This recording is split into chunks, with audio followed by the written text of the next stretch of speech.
He helped everybody. His smile was, if you needed something, he would help you. He'd give you his shirt off his back. He was very caring. He was a good person, hard worker. He liked helping people. He was a good mechanic also. If I ever needed help or whatever, or it was never a no. One time I put a transmission in a vehicle, and he was real helpful. When you needed help, Nick was always there to help you, no matter what. He was always smiling, laughing, enjoying every moment he had here. Love him as my dad. I'm glad I had him as a dad. He taught me everything I could learn. We always spent quality times together. We always would go out hunting, fishing, camping, do whatever we can with each other. Take my little brothers, and then we'll go out to eat sometimes, or go to the store get drinks and stuff. And I'm just glad I got so much memories with him. He was a protector by guiding us away from lies, away from drugs, away from all the bad things in life. He was very silly. He always doing something funny or joking, and then he'd say, "Oh, I got you." When he was in 8th grade, there was a girl that used to pick on him all the time. And she would tell him ugly things, and he'd like, leave me alone, because Nick was very kind. Leave me alone, like. So he went home one day, and he told me about it, and I said, well, just ignore her. Well, she turned around to hit him, so he caught her hair on fire. He got expelled for a little bit. But then we had to put him in another school for the bad kids. He did really good. So they put him back in the regular school, and I mean, he was active in sports. He loved to be outdoors. He loved to play football. Football was his thing. From there on, he did really good till he started working. He got his first job at McDonald's. He did really good. He was a hard worker then, even then. That was his first job, and got his first paycheck. He said, yeah, I got money, and but he did really good at his jobs, and he bought him a little car. He was very excited about it. It looked like a taxi car. It was yellow. Everybody used to tell him that he had a taxi car. So he didn't care. It was his car because he bought it with his own money. But he did good. He met his first girlfriend there at McDonald's. They dated for a little while, then they started using. They were using crack. They got together, and they stayed together. I mean, they were both worked there. They were both using, and then it just got worse for a little bit, and they got pregnant. They had little Nicholas. From there on, they continued to use. They were always really hyper. They were always on the go. They really wasn't going to work anymore. They were gone 2-3 days at a time. I didn't see them. I mean, they just, and me being an addict too, I knew this, but I cared, but I was lost in my own world too. He won't admit it to me. He would just say, well, we do party once in a while, but this was an everyday thing after that. I used to talk to him about, doing good and positive things. We drank beer together. Told him to stay with beer instead of the hard stuff, you know. Both quit working because they were already far gone on drugs. Um, I used to always tell him, Nick, that it's a rich man's high, you know. But he would go into the stores, take bottles of alcohol, take them to the guy where he was getting it from, exchanging for drugs. Then they got pregnant with Nathaniel, which is his second son. They were using, she was using while pregnant. Baby was born in attic. He was in a hospital for a few, maybe I say about a week. When they released him to her dad. He took custody. The state got involved at that time. I couldn't take it, like I said. I was an addict then, too. The state took over. They continued to use, and the grandpa had both of the boys. At 3 months old, Nathaniel passed of SIDS. Nick took it really hard. He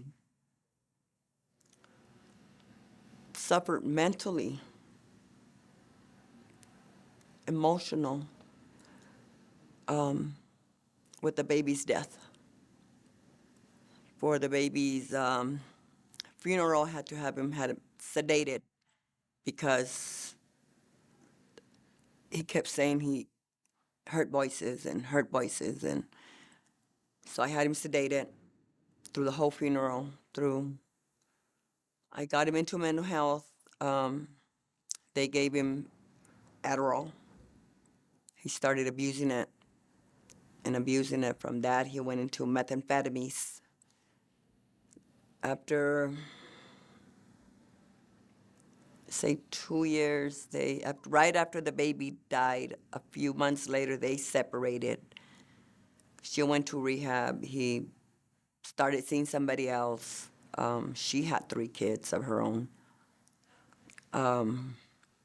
He did really good when he got with her. And then he started abusing Xanax. And just went on and on to methamphetamines again. After this, that's when he turned 18, he got into oil field. The older brothers got him into oil rigs. So he did really good. He quit, he went clean. After that, he was doing good in his job. The girlfriend gave him a Xanax because he was having a hard time sleeping. So there he went using again. In 2010, when the baby died, months later, me and my ex-husband got married. Months after that, he married the woman that he was with. And they continued till about 2013. And then from then on, he kept on and on, just in and out of jail, stealing. I used to tell him, Nick, enough is enough, son, get your stuff together. But this whole time, he had custody of Nicholas. He had full custody of Nicholas to, golly, when he got with this other woman that he married. Like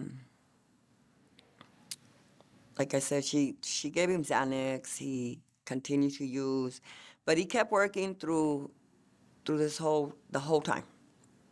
Then he started going to jail, lost his job, came back out.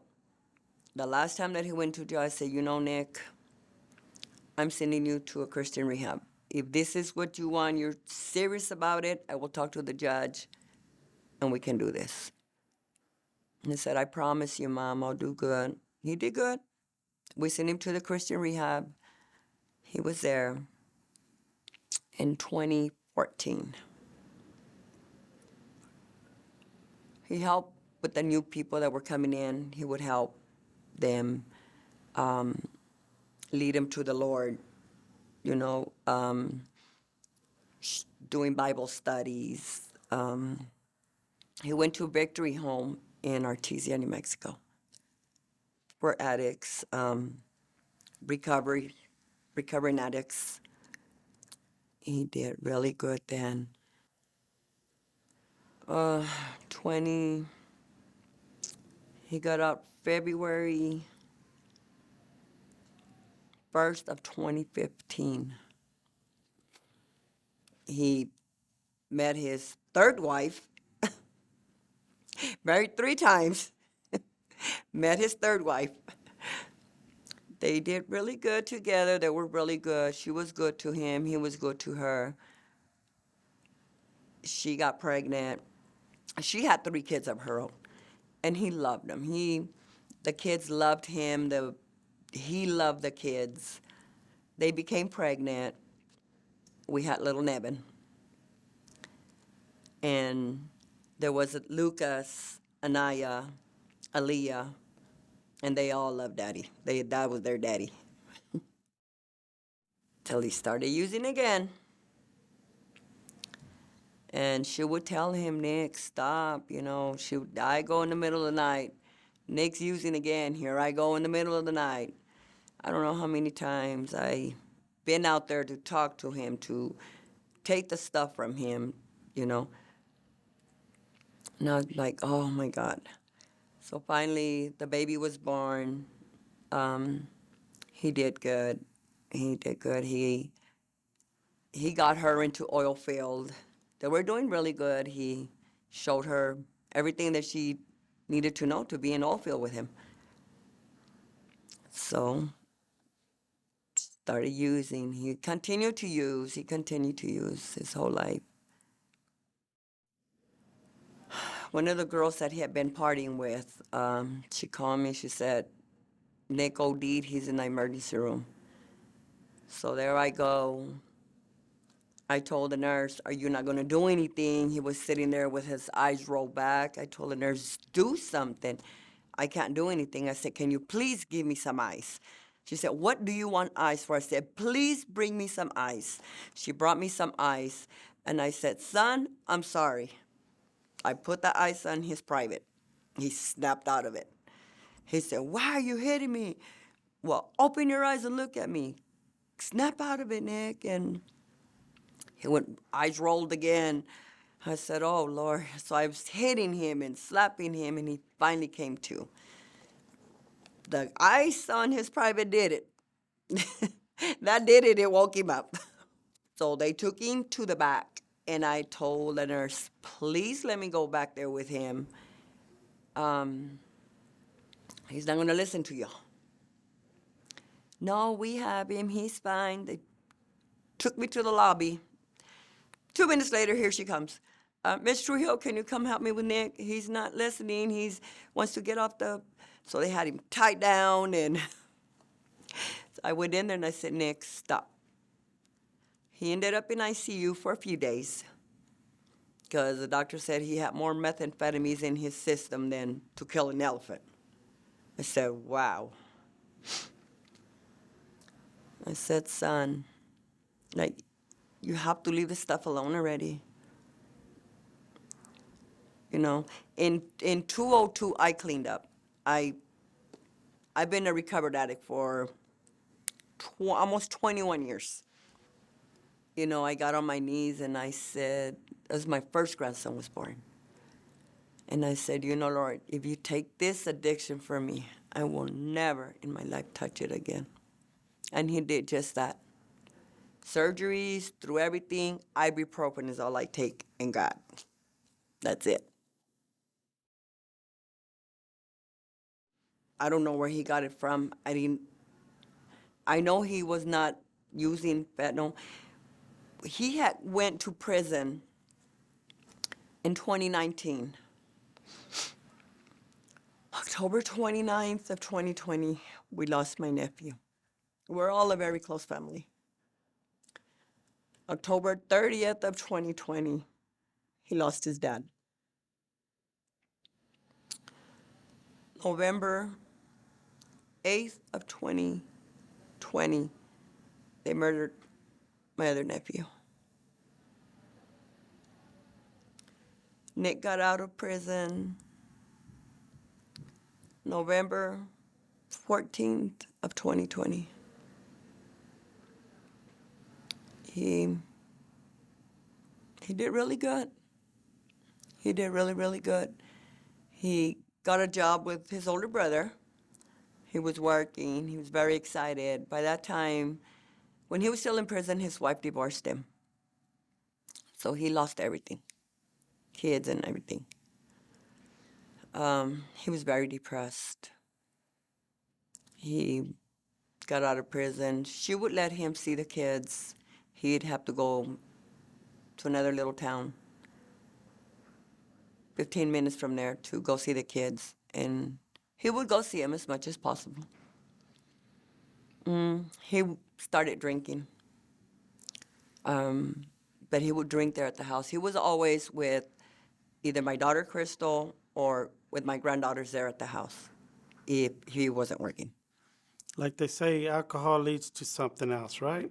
It's like when you're doing drugs, or it doesn't matter what it is, alcohol, behind a wheel, whatever, the consequences of the drug or alcohol, whatever, it's the consequences behind it,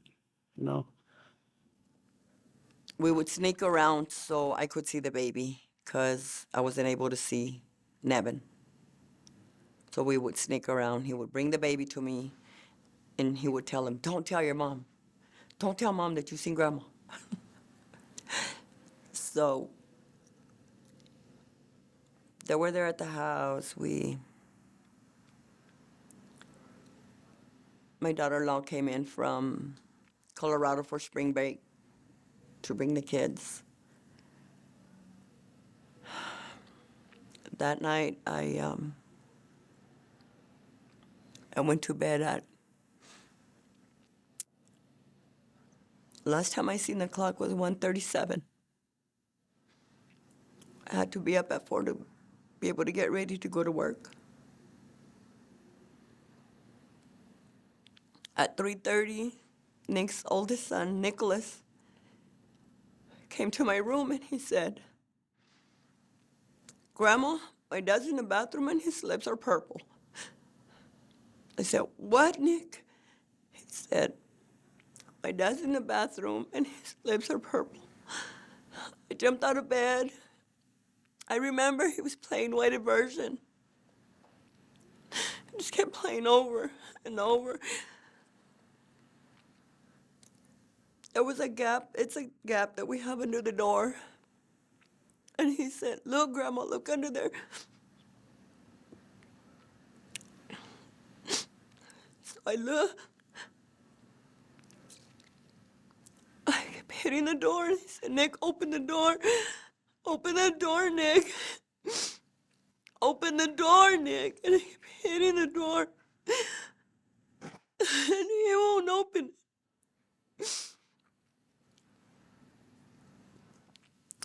I yelled at my ex-boyfriend. I said, "Brian, open the door. Nick's not breathing." I told little Nick, "Call 911.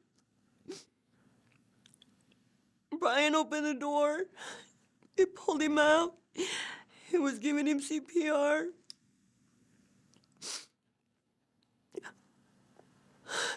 When the officers got there, I remember calling Michael.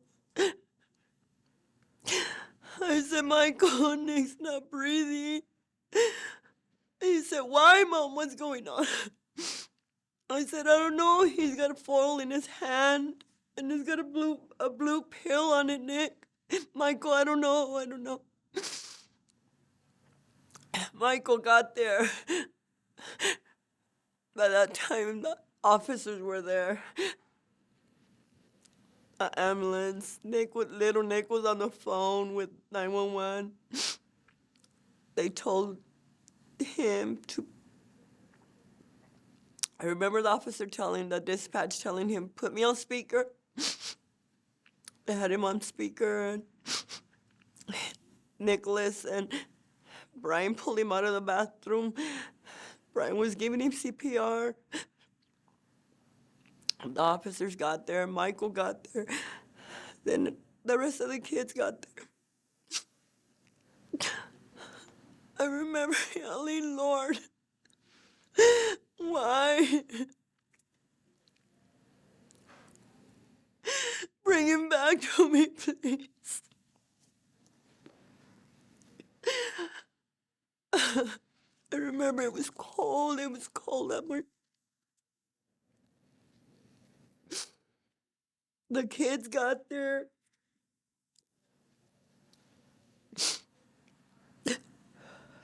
My niece got there. I remember Sam got there.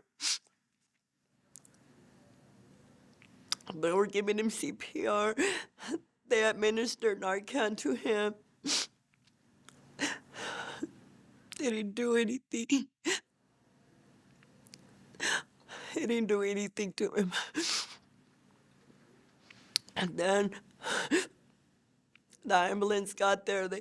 They put a machine on him, and it was pumping it. I guess I don't know what it was doing. I don't know what it was doing. I don't remember. I just remember the machine.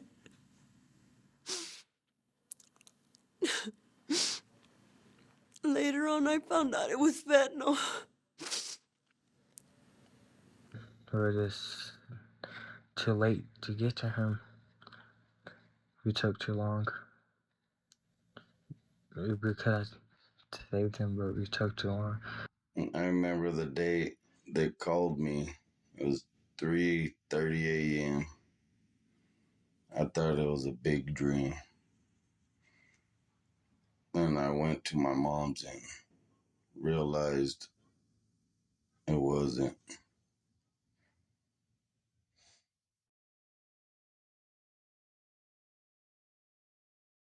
They did an autopsy on him. It wasn't even a full autopsy that they did on him, because I wanted them to do a full autopsy. There was fentanyl in 2 milligrams of fentanyl. That was in, I guess that he got. He had the alcohol. There was, she said it was really nothing of methamphetamines and cocaine. And I asked him, was that like a hot shot or something? Like, why was it all mixed like that? Why, like, she said she couldn't explain it to me. I struggle every day. I struggle every day just to get up and keep going. I have Nicholas, his son. I have my other kids, my grandkids. I gotta keep pushing forward for them. They lost their dad. I know they need me. If I can save one life, talk to others about fentanyl, just that one life that I can save, it'll give me, it won't bring my son back, but it'll give me satisfaction that through the bad, I can help, even in my pain and my struggle, that I can help somebody save a life. That matters to me. Even Nicholas, Next son, he talks to his friends about fentanyl and how much it takes, and he shows them the end of the pencil and tells them, 2 milligrams, this is all it takes. It's nothing to kill you. It's a nightmare that sometimes I feel that it's all a dream, that I don't want anybody out there to feel this pain. It's unbearable.